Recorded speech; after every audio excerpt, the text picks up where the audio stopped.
আজ থেকে শুরু হচ্ছে অধিক মাস বা মল মাস বা পুরুষোত্তম মাস।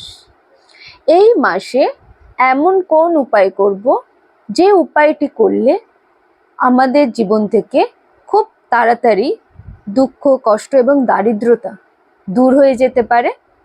জানতে হলে আগে অবশ্যই আমার চ্যানেলটি আপনাকে সাবস্ক্রাইব করতে হবে এবং ভিডিও ভালো লেগে থাকলে লাইক এন্ড শেয়ার করতে ভুলবেন না। এই পুরুষোত্তম মাসে সন্ধ্যার সময় 33 প্রদীপ দানের মাহাত্ম্যের কথা অবশ্যই বলা হয়েছে।